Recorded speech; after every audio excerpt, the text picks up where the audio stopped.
ऋषि, जी ma'am. ये complex fertilisers के sample हैं। जरा चेक करना कि इनके पैकेट के न्यूट्रिएंट्स इनके लेवल के साथ मैच कर रहे हैं कि नहीं।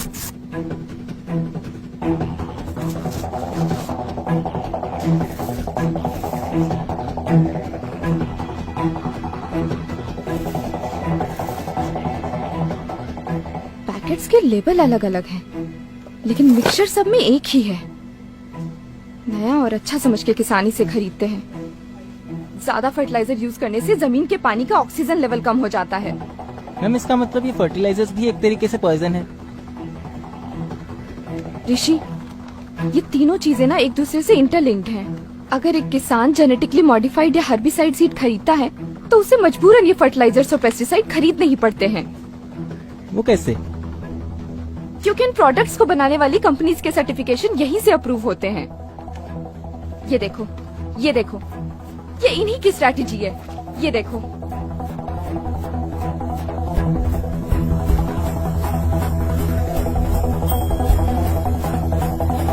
जी सर। फर्टिलाइजर के नए सैंपल्स आने वाले थे, उनका क्या हुआ? सर वो तो एकता मैडम ले गई।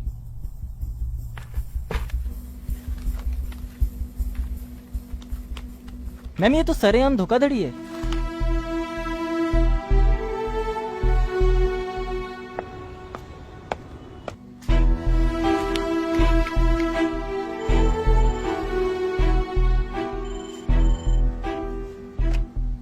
हेलो सर, मैं एग्रीकल्चर डिपार्टमेंट से बात कर रही हूँ। जी बोलिए। सर, हमने 3 दिन पहले आपको सीड और पेस्टिसाइड की रिपोर्ट भेजी थी, वो मिली क्या?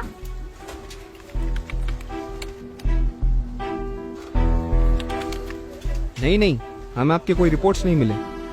एक बार प्लीज चेक करिए, हमने सारी डिटेल रिपोर्ट आपको ईमेल की थी। नहीं मैडम, वहाँ से तो हमें कोई रिपोर्ट ही नहीं आई।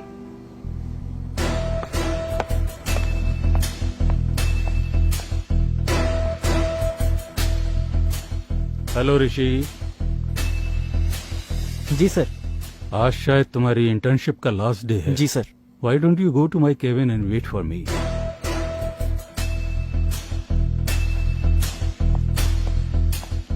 हाँ Ekta, how is your research going on? तो आप ये सब पहले से जानते थे, आपने रिपोर्ट क्यों नहीं भेजी अभी तक? एकता, लिसन केयरफुली, ये नई टेक्नोलॉजी है। We need to give time for science to grow. Be in our team. हमें एक पेस्टिसाइड, एक सीड, एक फर्टिलाइजर अप्रूव करने के लिए करोड़ों रुपए मिलते हैं। ओह, तो ये साइकिल आप लोगों का बनाया हुआ है कि जब एक किसान तुम्हारे सीड्स खरीदेगा तो उसे मजबूरन पेस्टिसाइड और फर्टिलाइजर्स खरीदने ही पड़ेंगे। किसान बेसिक फार्मिंग कर रहे थे, उपज और प्रॉफिट के लिए सब करना पड़ा। अब तुम सोच लो। उपज बढ़ाने के लिए 4 गुना कॉस्ट ऑफ कल्टीवेशन, वो भी पूरे झूठे वादे।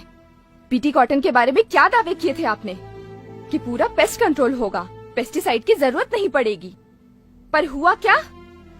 चूसने वाले कीड़े और पिंक बॉलवर्म पहले से भी ज्यादा हो गए। सोच लिया, तुम जैसे गिरे हुए लोगों के साथ काम करने से तो अच्छा है कि मैं ये नौकरी ही छोड़ दूं।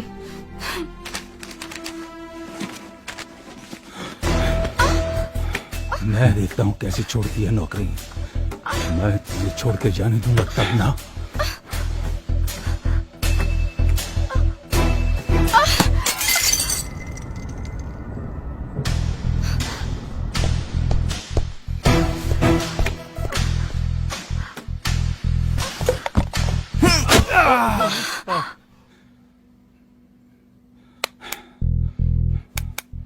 ये इलीगल ट्रेडिंग क्यों करते हो तुम लोग? मैम ये लोग ऐसे नहीं मानने वाले। इंटरनेशनल प्रेशर होता है। सबसे ज्यादा स्टॉक कहाँ भेजा है? पंजाब में। मैम हमें इनकी सर्टिफिकेशन किसी भी तरीके से रोकनी होगी। ऋषि, एक काम कर, जी मैम। आसपास के गांव में जा, सर्वे कर और पता कर कि ये सीड्स किन जगहों पर गए हैं। जी मैम। लेकिन मैम आप कहाँ जा रहे हो? पंजाब।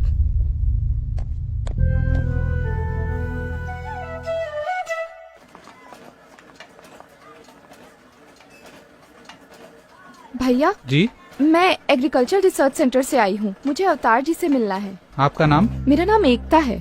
ओ मैडम जी, आप जिस डेटा के लिए रिसर्च सेंटर से यहाँ आई है ना, वो तो आपको वेबसाइट पे मिल जाना था।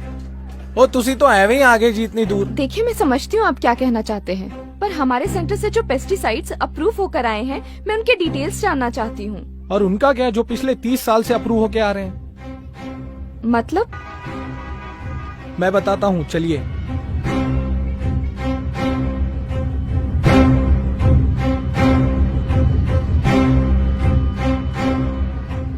Veer ji 2 ticket cancel train की, 2।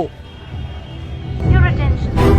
Passenger train number 13 Bikaner has arrived on platform number 2.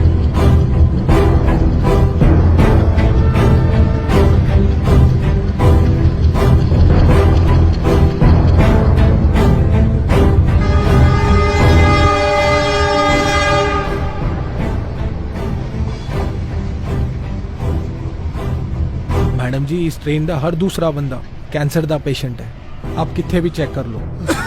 और यही ट्रेन है जो बठिंडा से बीकानेर तक जाती है। अब आप इनको ही देख लो।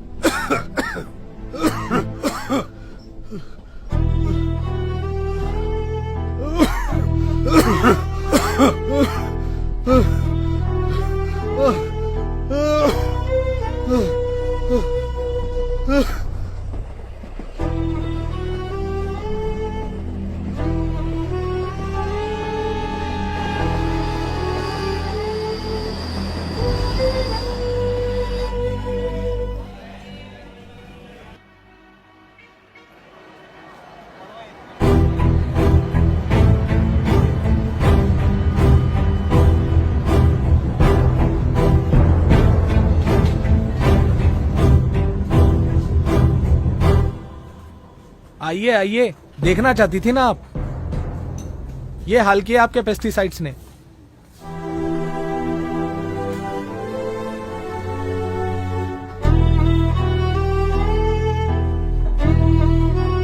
किसी का भी टेस्ट करवा लीजिए मैम आप, खून नहीं पेस्टिसाइड से निकलेगा।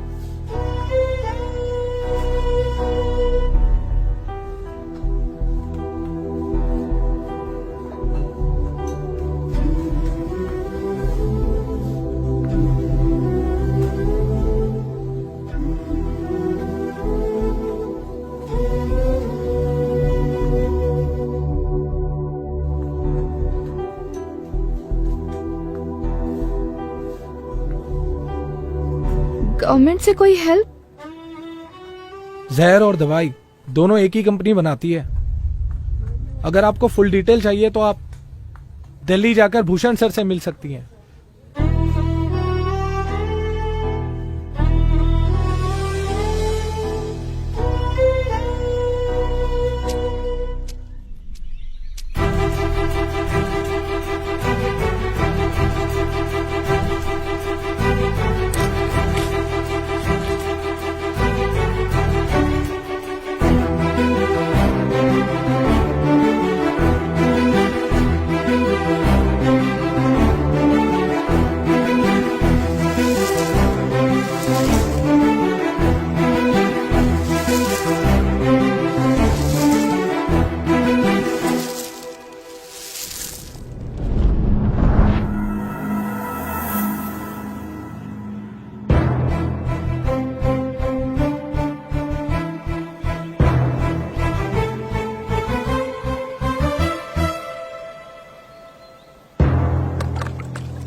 सर, इन पेस्टिसाइड से इतनी प्रॉब्लम हो रही है तो कोई इसे रोकता क्यों नहीं है?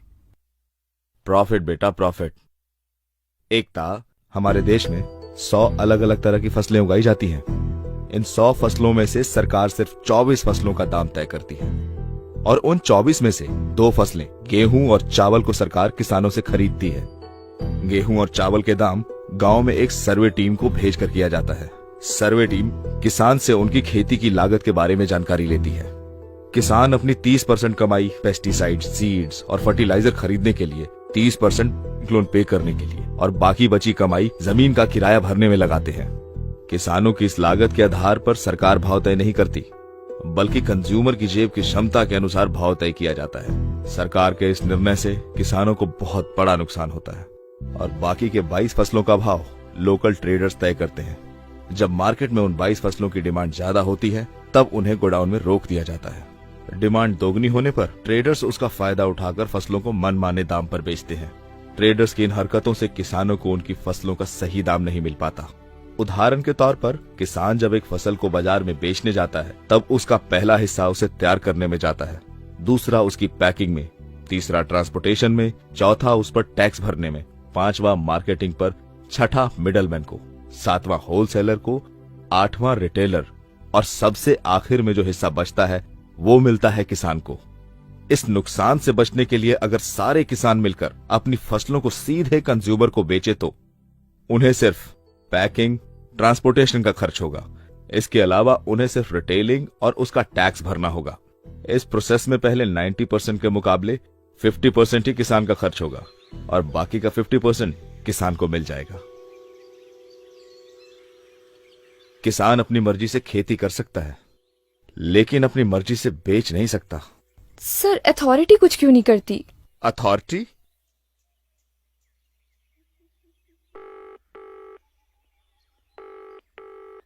आप जिस नंबर से संपर्क करना चाहते हैं वो इस समय व्यस्त है। कृपया थोड़ी देर बाद डायल करें।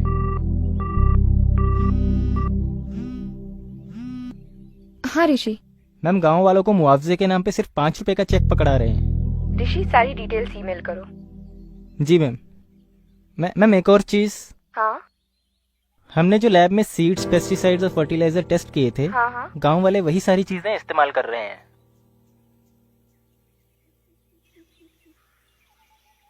Thank you sir. मराठवाड़ा जाओ, सबसे ज्यादा सुसाइड्स वहीं पर हुए हैं।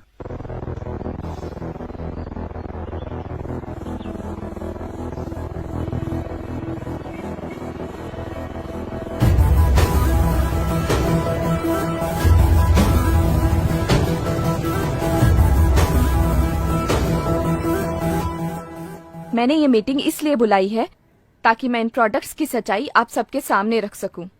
ये प्रोडक्ट्स कंपनीज अपने फायदे के लिए इस्तेमाल कर रही है। महंगे होने के साथ साथ इन प्रोडक्ट्स की वजह से एनवायरनमेंट को भी काफी नुकसान हो रहा है। आपको पता है, हर्बिसाइड टॉलरेंट कॉटन कई देशों में बैन है, फिर भी बिना परमिशन के ये सीड्स हमारे किसानों तक पहुंच रहे हैं और इस वजह से कैंसर जैसी कई बीमारियां आए दिन हो रही हैं। मैडम, पिछले 30 साल से ये सारे प्रोडक्ट पूरे देश में इस्तेमाल हो रहे हैं। मैं खुद एक रिसर्च साइंटिस्ट हूँ। मैंने रिसर्च की है। इसकी सारी डिटेल रिपोर्ट इसमें है। ये बीटी सीड्स है। अगर किसान इन्हें बोते हैं तो उन्हें मजबूरन ये पेस्टिसाइड और ये फर्टिलाइजर खरीदने ही पड़ते हैं।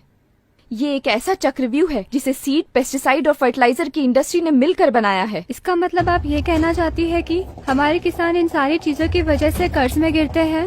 हाँ, ये इतने महंगे हैं कि किसान इन्हें अफोर्ड ही नहीं कर सकते हैं और इसकी वजह से किसानों को कर्ज लेना पड़ता है। अगर किसान ये प्रोडक्ट्स नहीं खरीदेंगे तो कर्ज में नहीं डूबेंगे। और मैं आप सबके माध्यम से इन प्रोडक्ट्स की बिक्री पूरे देश भर में रोकना चाहती हूँ। ये सब तो ठीक है मैडम, पर आप उनको कैसे रोकेंगे जो इनको ब्लैक में बेचते हैं? और मौसम के बदलाव का उसका क्या करेंगे आप? इसके पीछे कौन है? गवर्नमेंट का रिस्पॉन्सिबिलिटी क्या है?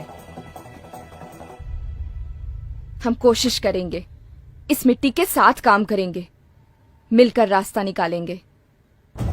Thank you.